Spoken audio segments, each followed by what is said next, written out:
We are continuing with the study of exposing the spirit of Jezebel. I greet all of you in the matchless name of our Savior Jesus Christ, who is the same yesterday, today, and forever. Amen? Amen. So tell your neighbor, I greet you in the name of the Lord. Amen. Praise God. Praise God. Our God is such a wonderful, loving God. He is always with us. He understands us, and He takes us through. Whether the demons are there, or Satan is there, or troubles are there, problems are there, He is there always. He will never leave us nor forsake us. Amen? So continue listening.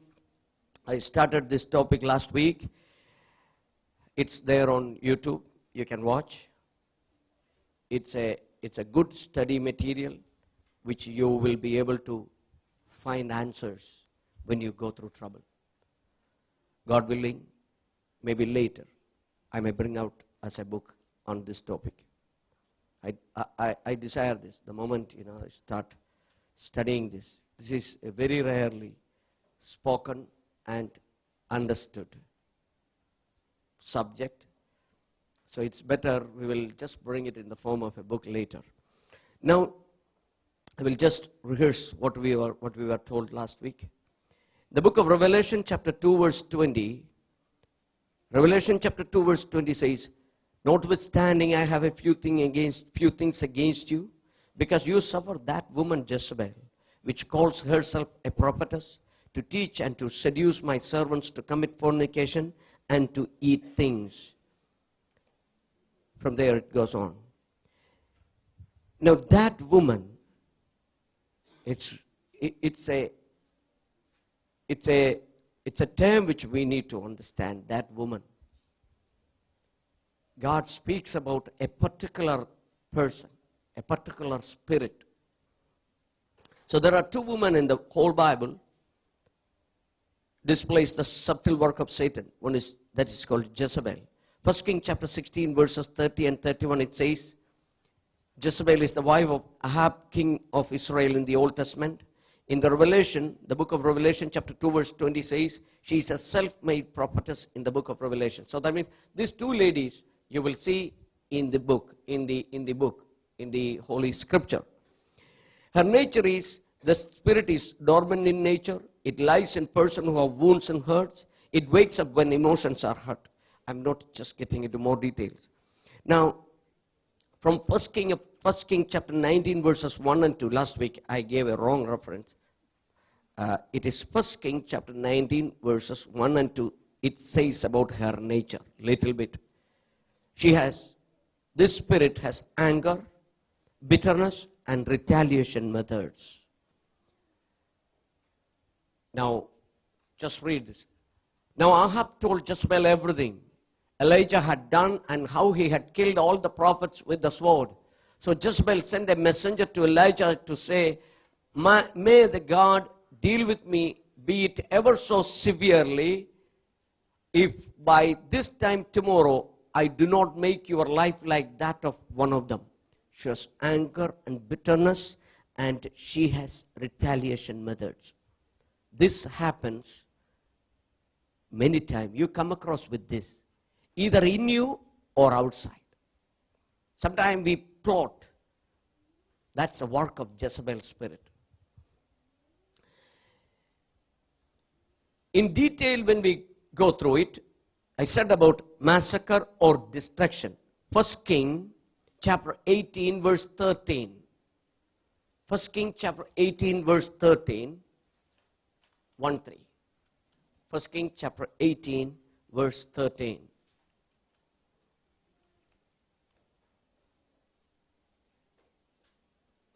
Haven't you heard, my Lord, what I did while Jezebel was killing the prophets of the Lord?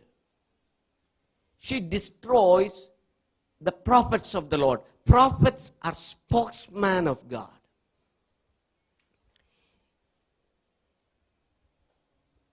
In the New Testament prophecy, in the New Testament prophetical ministry, it is exhortation, edification, and comfort. If you are a prophet, you will have these three qualities. She comes up with opposite plans and agendas to destroy these three things in you. You will not edify, and you cannot be edified to. You will not exhort, you cannot be exhorted to. And you will not be able to comfort by yourself or others. She destroys that. Because she is working against the spokesman of God. And let me tell you, all of us are prophets of God. You believe that? All of us, the whole children of God, are spokesmen of God, because God comforts them, and you are able to comfort others when God is comforting you.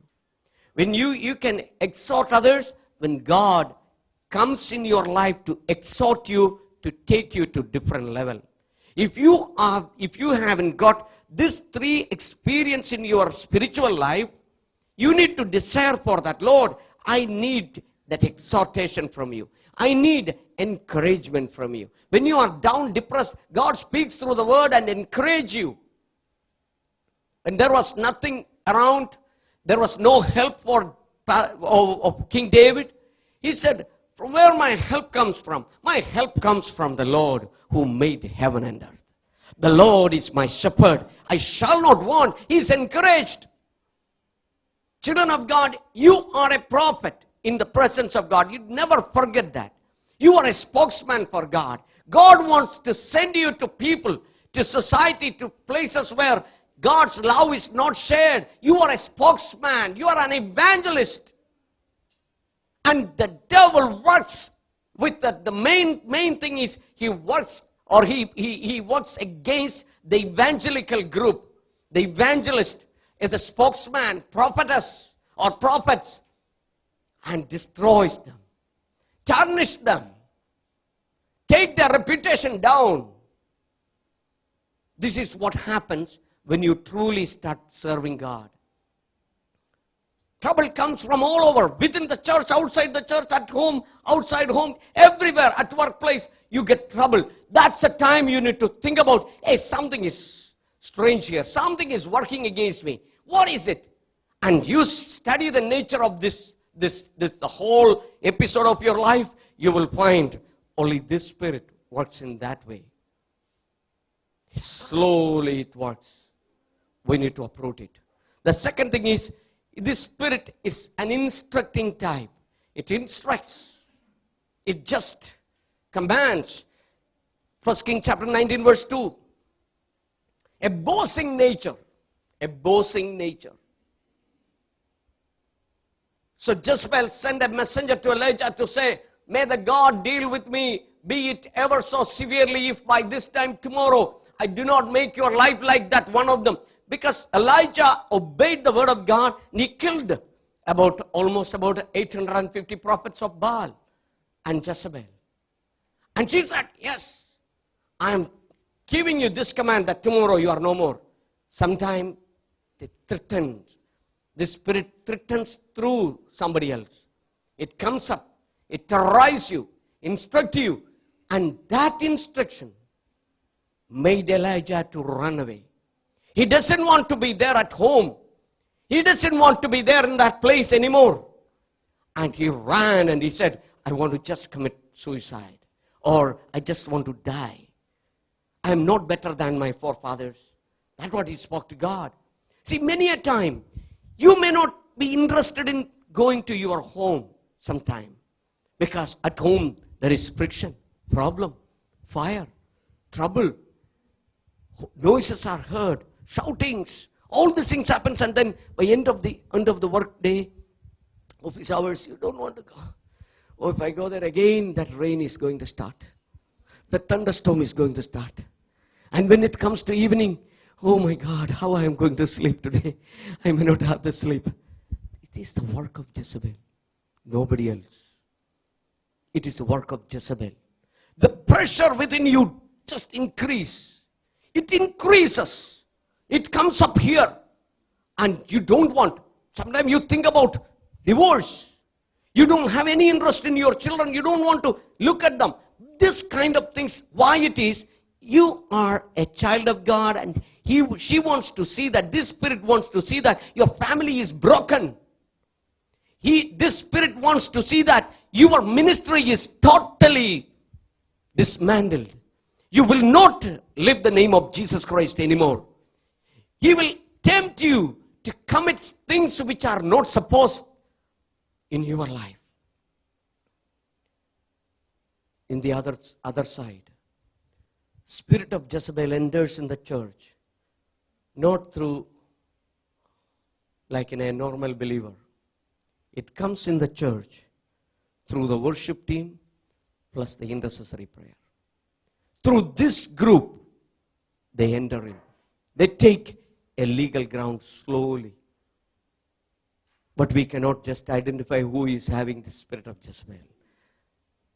The worship team, I am not complaining about any worship team in the whole world, the church, but the main entry of these demons in the church is through the worship team plus the intercessory prayer. We need to be very careful. If this kind of thing slowly it develops, I've learned it in this church. I've learned it. It happens. But God allowed that so that we will have victory. Amen? So that you will study. The third point is intimidating power is so great in them. 1 King chapter 21 verse 7. 1 King chapter 21 verse 7. 1 King chapter 21 verse 7. It says, Jezebel, his wife, said, is this how you act as king over Israel? Get up and eat. Cheer up. I will get you the vineyard of Naboth the Jezreelites. You know, Ahab was really down in his spirit. And she is the one who stirred him up, intimidated him. Hey, come on, don't worry. You just leave it with me. I will do it. Sometime it happens in our life, in the church. Sometime, people just come and support you, stir you up, and make you to do certain things which you are not supposed to do. Think about. Always check your consciousness with God. Always ask, Lord, this is right. Can I do it? These people are telling, they are promoting, they are calling me, they are encouraging me to do it. Can I do it? Then God will speak to you. It's an intimidating spirit. Fourth point, it's a plotting spirit. It can plot evil against you. This is from this point we are studying. It's a plotting power is great. Verses 8 to 11. 8 to 11. Same chapter from verse 8 to 11. Put the verse 8.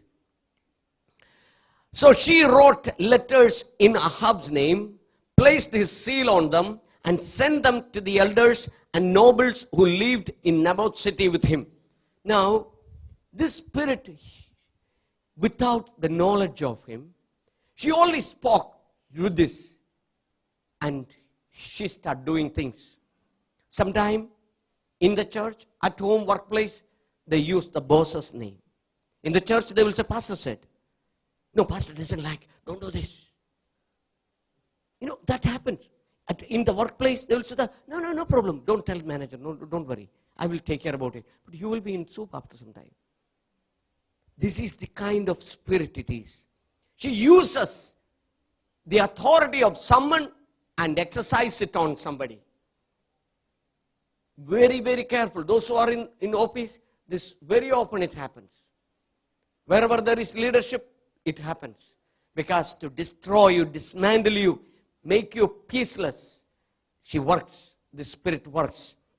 And then what? Verse 8, 9. And she wrote letter, proclaim a day of fasting and seat Naboth in a prominent place among the people. But seat two scoundrels opposite him and have them testify that he has cursed both God and king. Then take him out and stone him to death. So the elders and nobles who lived in Naboth's city did as Jezebel directed in the letter she had written to them. That is the nature. She instructs, she plot, she intimidate, and she act as if she has the authority. If it happens anywhere, even at home, no one can. You need to understand one thing. Nobody else can decide on your future or on your decisions. You yourself should decide. When you give the authority to someone, it can happen. Because as we deal with people, even in the church, I believe all of you. I never doubt anybody here. Because if I doubt, then the ministry is collapsed. So I believe.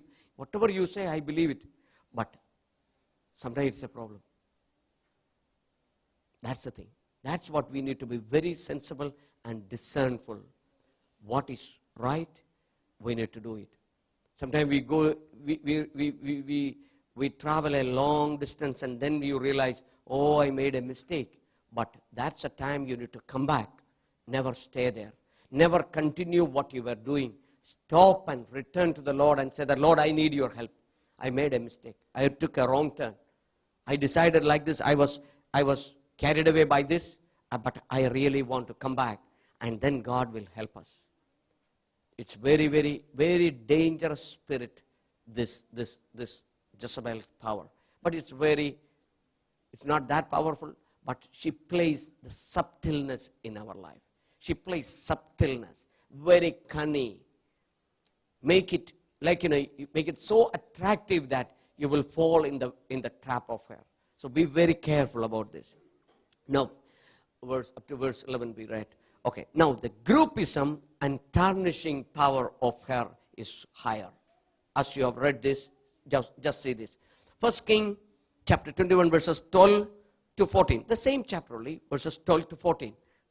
We'll just read 12 to 14.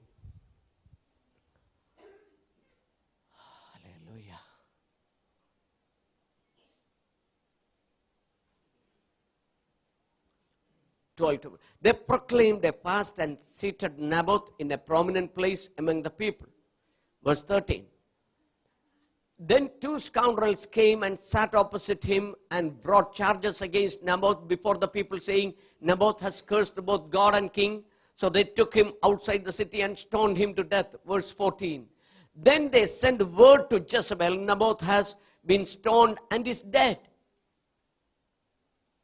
So she uses this method of making group, as I mentioned last week, because before, many years back, we prayed on these areas. Groupism, making group within the church, in the office, even in the family. Like if you have a big family, you make group. Yeah, I like that family. I like that Andy. The uncle is very bad, but that's how it is. It is a groupism. As family, we need to be one. We need to be together. You cannot show favoritism. We need to be together. In the church, we need to be together. There is no groupism. There is no pastor and people separate. One group separate. No, there is no language group separate. We are one in the Lord. I mean, do you believe that? All the language group in this church are one. We belong to one house. Not that we belong to many. We have different language identities. But when it comes to worship, we are one in Christ. We need to see that. Nobody is separated. If someone comes to you and tell that, that family is not good, immediately call the family and tell them that. I want to just ask you in front of the people, same people who are coming, is this true that you are bad? They will run from you. The person who is coming with all the bad news or about gossip, they will run away from you because you are going to stand. That can mislead us. That can create a bad image in us that, something is wrong. But stand strong.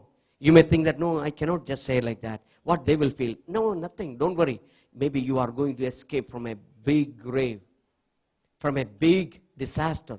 You will escape if you just do what the Bible teaches. Stand for the truth and speak the truth and say yes to yes and a no to no.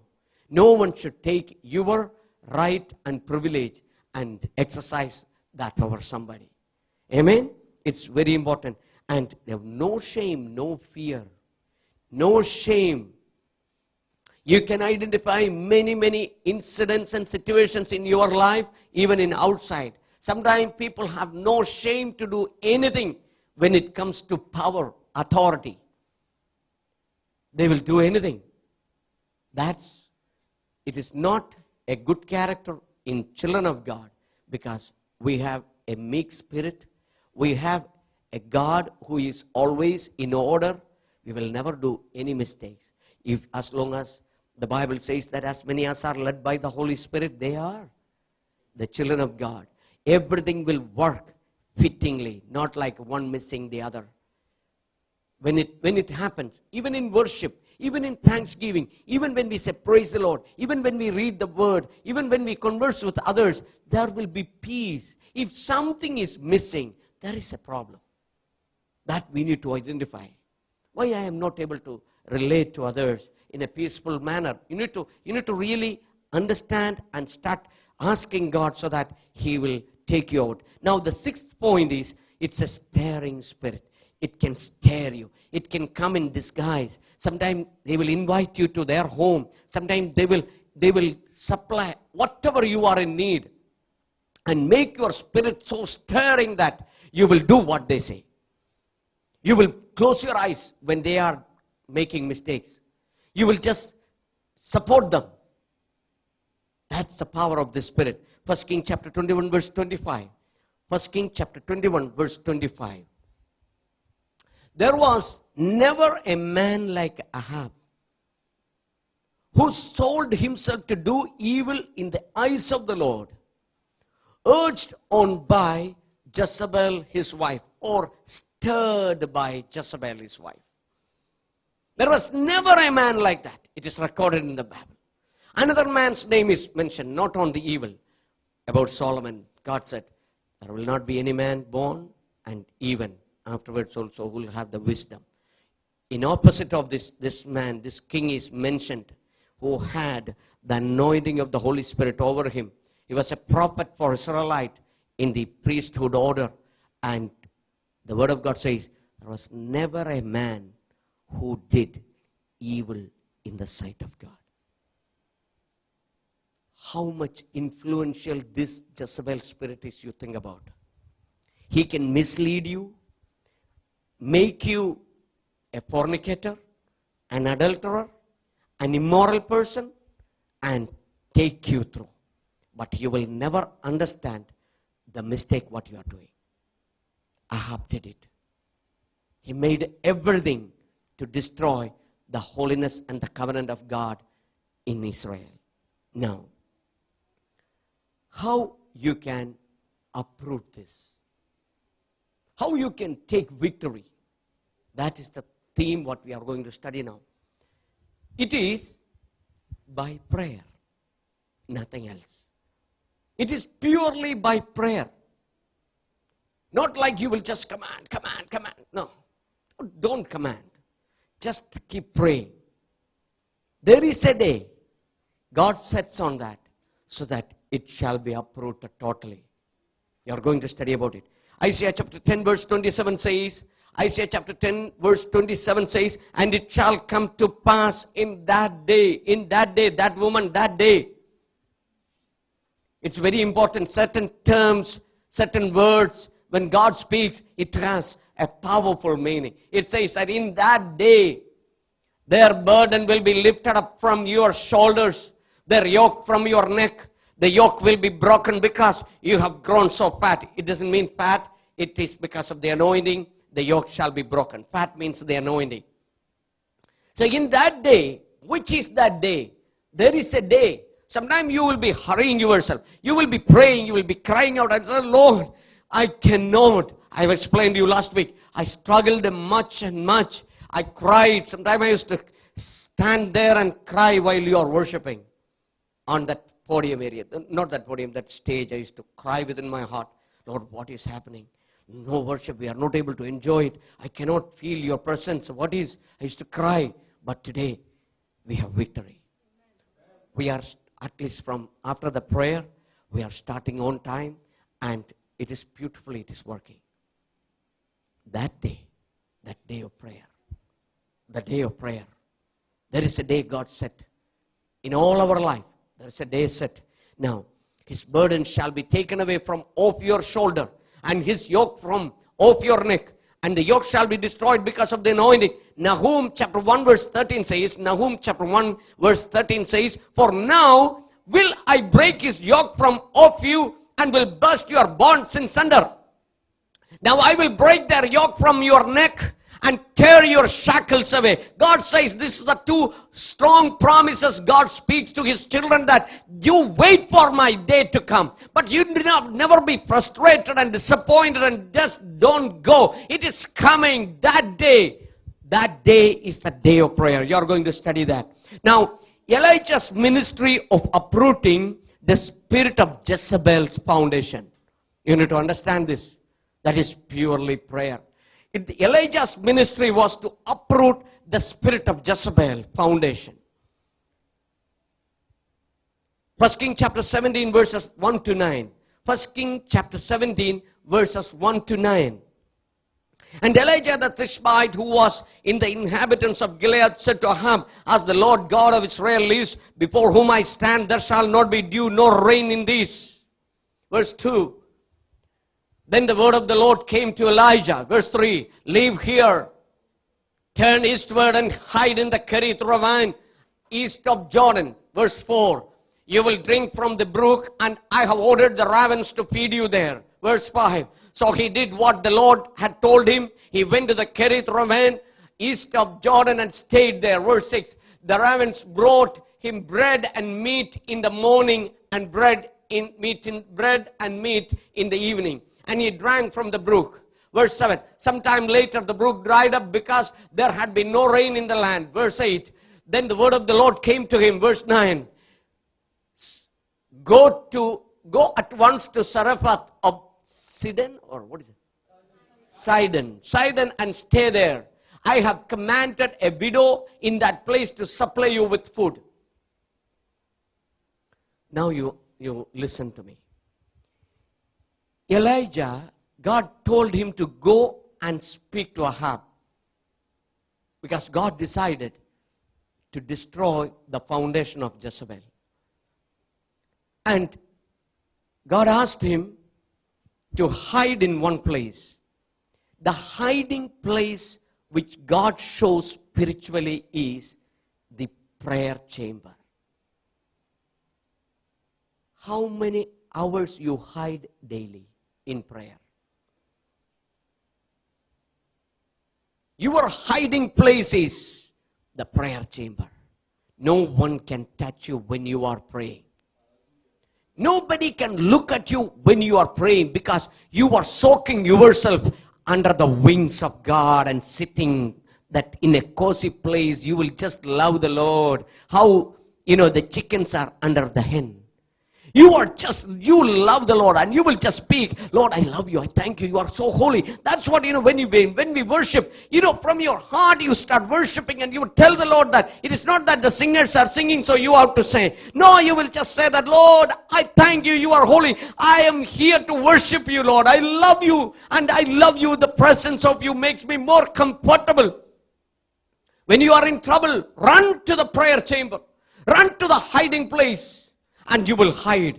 And that is 2 times God sends the raven. Raven is the messenger of God. Raven is the messenger of God. The word of God. It comes to him. And he says, it gives him morning and evening food.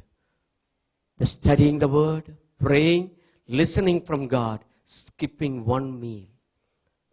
Lunch, no lunch. Breakfast and evening. It's a semi-fasting. It's a semi-fasting. You want to take out Jezebel from your life? Go for a semi-fasting. Read the word. Drink the water from the brook.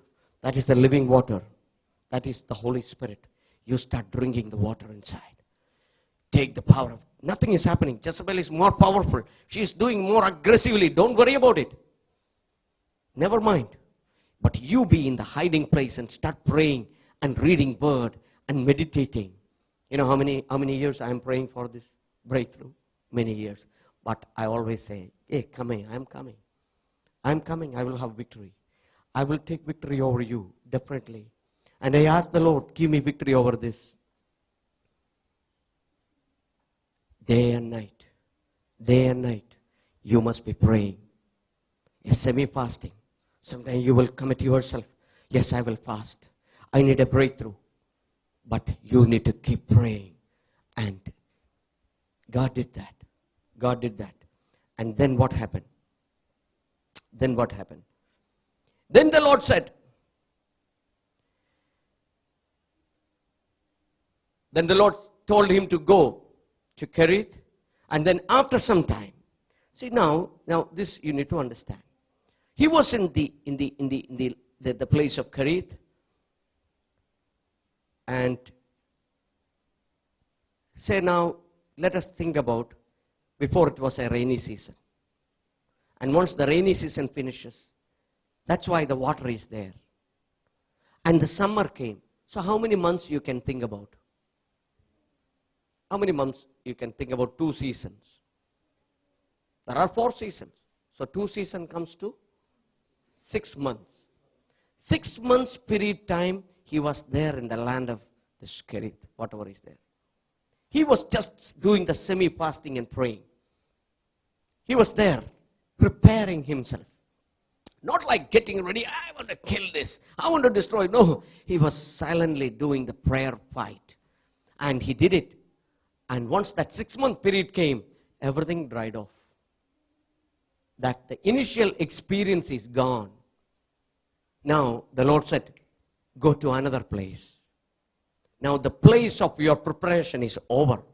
6-month period, that's enough. Whenever you have a trouble in your life, don't just be panicking. Keep praying with focus. That 6 months of prayer, it's enough. 4 months of prayer. 4 months, right? The Telugu church. Start praying 4 months of prayer. They start praying, spreading the word around. And now the Lord is sending souls. Amen. Hello? Oh, you do not get what I said. Prayer. Keep praying. Maybe only one person. Keep praying. I used to come alone here, sit, pray. Nobody there to pray, but I will pray here. I will keep on praying. I will prostrate on this altar and pray. Before the altar, many other places we had a pulpit. I used to pray on the pulpit in the night. Sometimes Martin used to come, Jomon used to come. Others are coming, like Pastor David. Many others are coming. But sometimes I'm alone. I used to just kneel down and pray and say that, Lord, we need breakthrough. But nothing happens. But I keep on praying. Prayer. Prayer is very, very important. When you put yourself in prayer, you see the change. And here, the Lord said, arise. Get you to Zarephath, which belongs to Sidon, and dwell there. Behold, I have commanded a widow woman there to sustain you. Now, what is the significance of Sidon? Sidon? Sidon. Yeah, I made really mistake in this. Sorry. Sidon. What is the significance? Jezebel.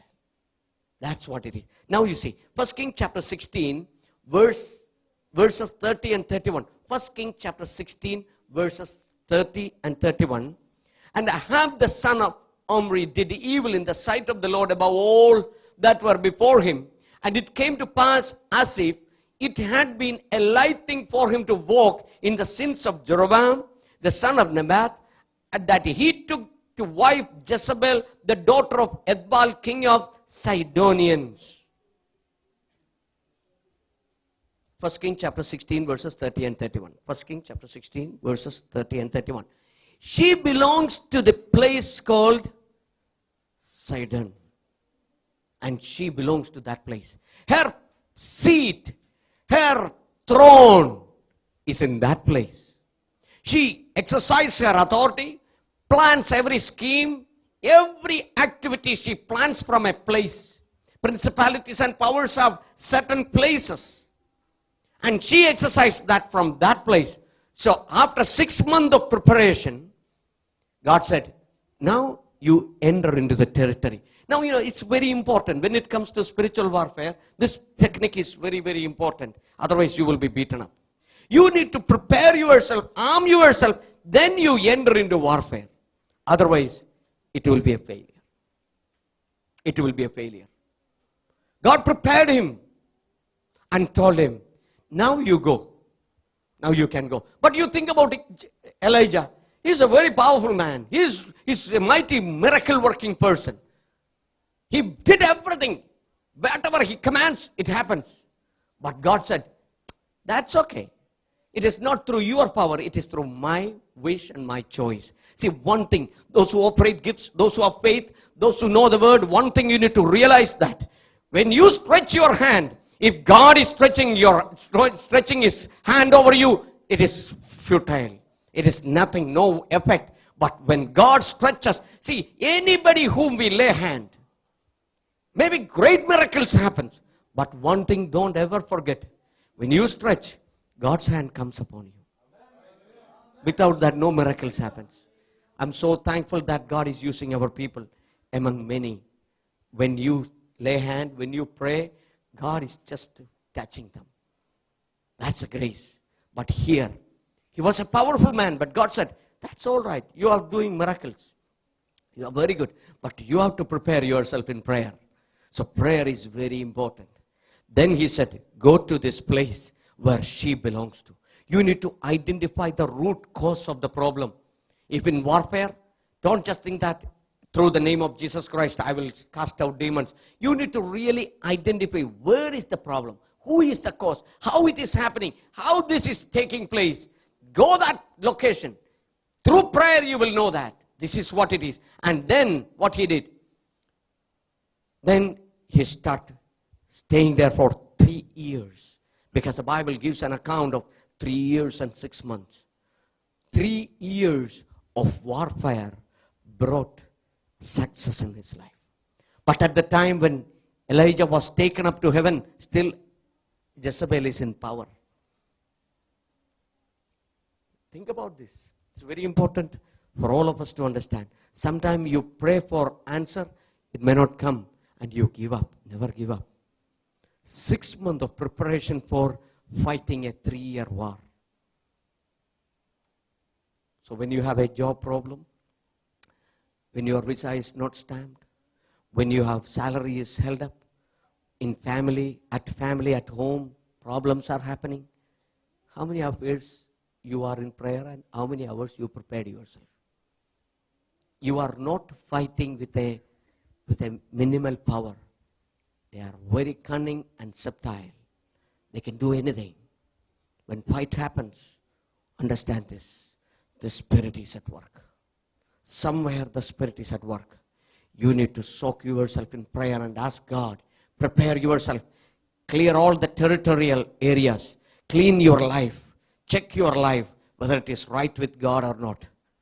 You know, when you mess with God, you are not messing with God. You are messing with the devil. Think only in that way. When you mess with God, you mess with the devil. When you break the righteousness of God in your life, when you start thinking yourself as big and great and huge and I am able to do this, you are allowing Satan to come and prick you, touch you, push you, do many things. Just only listen the message, don't pick the meat. Don't pick the meat, the message which I preached. You allow him to come and touch you. God will not do anything, but God will allow because he have every right to touch you. So it's very important when we enter into warfare, just prepare your ground. Prepare yourself and start moving. But he stayed there for 3 years, nothing happened. But then God said, now I am going to take you heaven. He has given him three tasks to complete, Elijah. It is this God told him with the 3 tasks of anointing Elisha and anointing 2 kings. Anointing 2 kings. Sometimes you may feel that, see, I prayed, there is no answer. But God uses someone else. God uses someone else to come and destroy the works of the evil. That's what exactly happened here. Now, 2 Kings chapter 9, verses 30 and 37. 2 Kings chapter 9, verses 30 and 37. We'll just read. Okay, chapter 9. Okay, sorry. It is from the chapter 9 only. I will just tell you. And Elisha the prophet called one of the children of the prophets and said unto him, gird up thy loins, from verse 1 onwards, and take this box of oil in thine hand and go to Ramoth Gilead. And when thou come there, look out there Jehu. And so he anoints Jehu there. And Jehu is the one who destroyed the work of Jezebel. This is very important. Jehu was anointed as king over Israel. Never ever Jezebel exposed herself in front of anybody else. She never came out and exposed. But Jehu had a scheme to destroy one by one. Whatever God spoke to Elijah, and he spoke to Elisha about it, and then he passed it to Jehu, and Jehu established that. That's what. Now, I will just read. And when Jehu was come to Jezreel, Jezebel heard of it. Jezebel's place. She was there. And Jehu already destroyed many of her foundations, many of her support. Everything is destroyed. And when he came to Jezreel, Jezebel heard of it. And she painted her face and tied her head and looked out at a window. See, this is the nature of this spirit. She will never expose herself to anybody other than a higher authority anointing. You know, there are three different anointings. One is a leper anointing, a priest anointing, and a kingly anointing. These three anointings happens in the church. According to the Old Testament, it happens. So, leper means a normal believer's anointing. A priest means who can serve, a ministerial anointing, who will worship God, who will just praise God. So that's why we need to worship God and get into the priestly anointing where you will serve God. You will just minister to God, and then God ministers to you. The third one is the kingly anointing. Kingly anointing has authority. When the kingly anointing person stands and commands, the spirit power is gone. But in the normal level, a believer can cast out demons. The Lord said, I have given you authority over snakes and scorpions and powers of the enemy. These are on the lower level. You can cast out demons, there is no problem. But these are higher powers, principalities and powers. In that realm it comes. For that you need to have a kingly anointing who have authority over the people. That you need to get it. That really you need to pray, seek God, read the word, study the word, soak yourself in prayer, ask the Lord to anoint you into that level. See, Elisha prayed that, hey, give me that double portion anointing. But God did not use Elisha to take out Jezebel. Think about a double portion anointing. He did 18 miracles. Powerful miracles. Whatever he commands, it happens. But it did not uproot the power of Jezebel. It needs a kingly anointing.